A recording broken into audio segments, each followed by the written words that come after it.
Во 5 до 12 големите партии им скрчкаа нов праг на независните тркачи за локалните избори. Според информациите на телевизија 24 се подготвува нова сопка за кандидатури преку градација, која што ќе зависи од бројот на гласачи во општини. За независни кандидати да влезат во трката за најинтересната и најголемата општина, градот Скопје, најпрво ќе мора да собера 4000 подписи. Колку за споредба за регистрација на политичка партија, потребно е само 1000 подписи.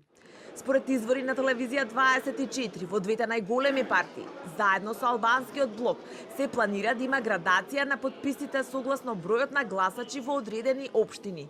Па така, до 10.100 подписи, од 10.000 до 30.300 подписи, од 30.000 до 50.500 подписи, од 50.000 до 90.900 подписи, за град Скопје 4.000 подписи.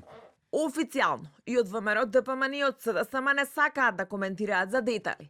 Од ВМРО ДПМН е вела дека мора да се реши прашањето откако Уставниот суд ги укина спорните одредби.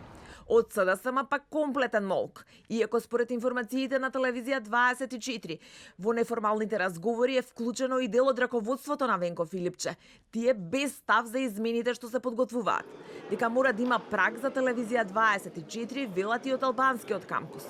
И додека помалите партии и независните кандидати сте во исчекување што ќе им смислат по големите партии предизборно, законот со кој коалициската партнерка на Филипче, Моника Зајкова, бара една изборна единица утре на собраниска седница. Но според информациите не се очекува да има мнозинство ниту за потребата за скратена постапка. Бидејќи Филипче остана воздржан за предлогот и се оправда со комплетен консензус, а Мицковски ја врза едната изборна единица со гласањето на диаспората.